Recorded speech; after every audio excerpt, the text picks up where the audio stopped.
Hello दोस्तों, welcome back to my new video. अगर आप लोगों को जानना है कि उत्तर प्रदेश पुलिस में आपका वेतन कितना रहने वाला है, कितनी छुट्टी रहने वाली है, क्या आपके परिवार का फ्री इलाज होगा कि नहीं होगा, तो दोस्तों इस वीडियो में अंत तक जरूर बने रहें। आपको सभी सवालों के जवाब मैं इस एक वीडियो में दे दूंगा।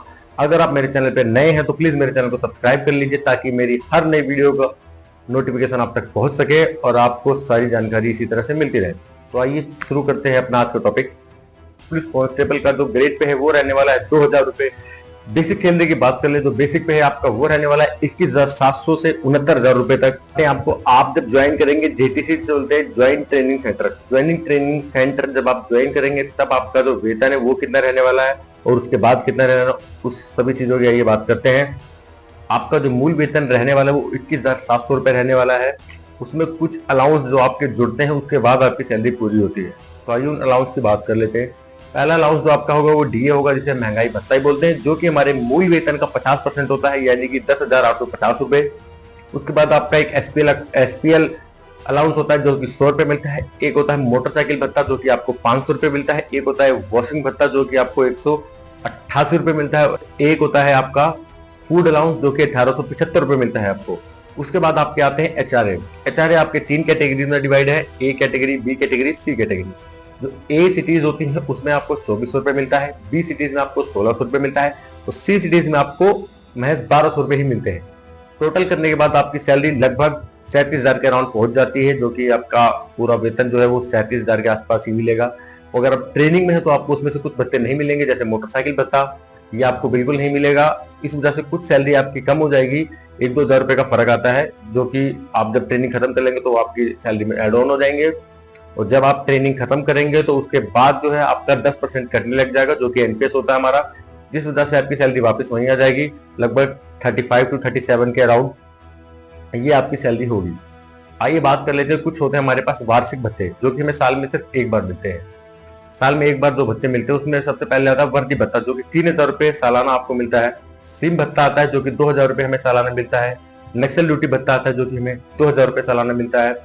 और अगर आप डायल 100 में या डायल 112 में तो भी आपको 2,000 रुपए सालाना दिए जाते हैं। और एक आता है ड्यूटी भत्ता, जिसे आप 3 कैटेगरी में डिवाइड कर सकते हैं।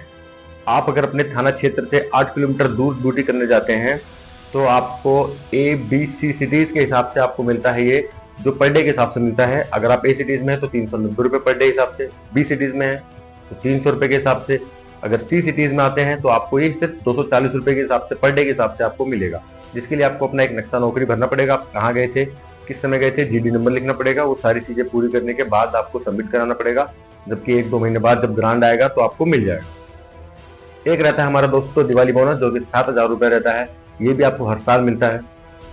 और एक हमारे पास बेनिफिट ये है कि हमें 13 महीने की सैलरी मिलती है दोस्तों।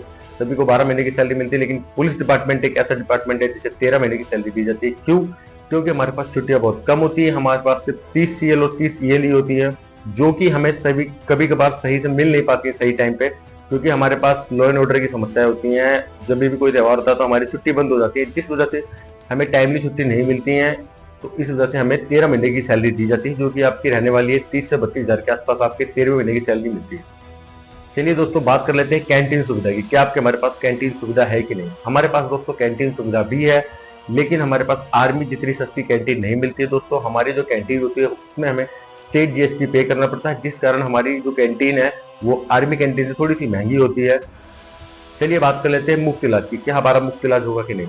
हाँ दोस्तों, बिल्कुल भी आप ऑल इंडिया में कहीं भी अपने परिवार का मुफ्त इलाज करवा सकते हैं, लेकिन इसमें 2 कंडीशन है कि एक होता है जिसमें आपको पहले पेमेंट करनी पड़ती है, उसके बाद आप अपने बिल को लाके यहाँ सरकार को देंगे, तब आपको पूरा जो बिल है वो दे दिया जाएगा। जैसे ही हमारा ग्रांट आता है बिल का, वो सारे भुगतान कर दिए जाएंगे। और दूसरा होता है कार्ड पेमेंट, जो कि 5 लाख तक का होता है। वो डीडीयू से एक हमारा कार्ड बनता है, जिसमें लिस्टेड हॉस्पिटल होते हैं कुछ, उसमें यदि आप अपना इलाज करवाते हैं अपने पिताजी का, माताजी का, बहन भाई के लिए, आप याद रखिए कि भाई जो आप पर आश्रित है सिर्फ उन्हीं का होगा। यदि उनकी शादी हो गई तो उनका इलाज नहीं होगा।